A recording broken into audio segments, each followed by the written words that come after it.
I've lived within 5 to 15 minutes of the beach my whole life, until this year. And frosts were not something we were used to.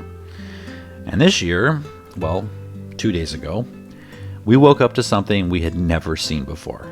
Lots and lots of frost, at least to us. Driving Noah to school was like a winter wonderland, especially for someone like me who's never even seen it snowing. This was big. The meadows and pastures, the roofs of houses were covered in silvery white and glistening in the morning sun. And I tried to enjoy the newness of this, but I'd be lying if I didn't admit that in the back of my mind I wasn't worried about how I was going to manage a tropical garden. But like with everything else, I'll figure it out somehow. But it did really get me into the Christmas spirit. Christmas has always been my favorite holiday. Even as a kid, I wasn't as excited about Christmas Day or Christmas Eve as I was the weeks leading up to it. The entire season, the lights, the music, the decorations. There was a feeling of goodwill out in public. Everyone seemed more happy and friendly, and I hope that's still the case. I always went all out decorating both inside and out. And for outdoor decorations, I would always have a friendly competition with my best friend Alan, who lived across the street. Before I did the decorating, my dad would put up the one string of lights around the house. You know, the ones, the big, huge ones that were those cool retro colors. When I see a house with those still today, it brings back such good feelings. In fact, maybe I'll get some of those next year.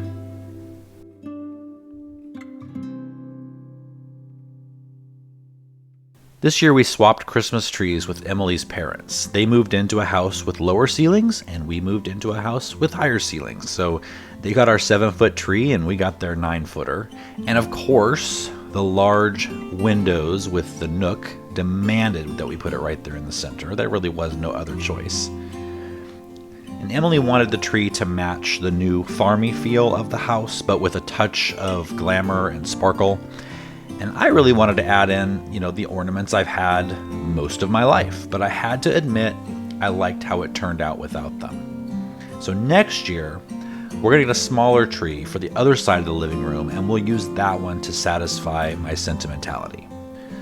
Our fireplace and mantle have been in the works since we moved in. Other things have been taking precedence, but Christmas is the perfect nudge that I needed to get it finished. We had started out with an 8-inch wide mantle, but quickly realized that was not going to be wide enough. So I'm adding a topper to it to bring the actual ledge to 12 inches wide. Before any of this, the house came with this big, chunky 1960s or 70s mantle. So taking that out was the first thing we did, but then that left a blank area.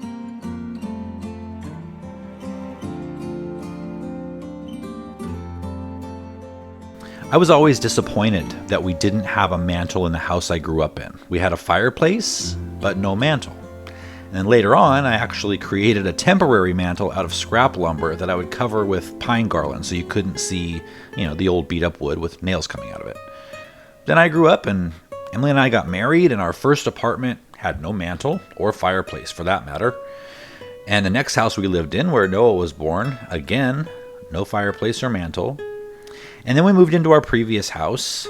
It had a fireplace, but no mantle, so I built one. Not a temporary one for Christmas, but a real one that we could decorate every year.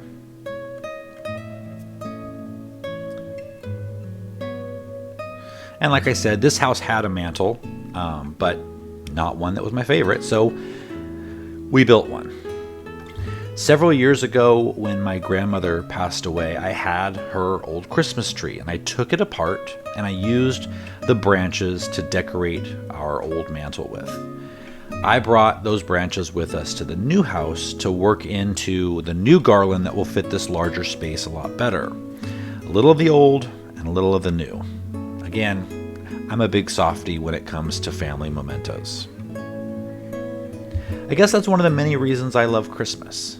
I love family traditions, and Christmas is a time to reflect on years past and the family togetherness and memories made and shared over the years.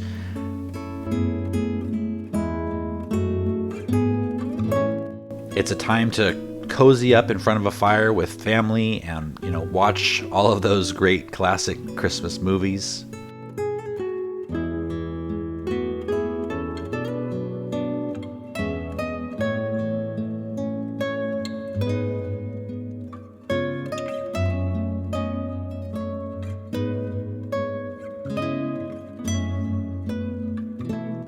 I hope that you get to spend Christmas with those you love this year, family, friends, pets, and that the new year holds lots of promise. I remain optimistic that 2022 will be a great year.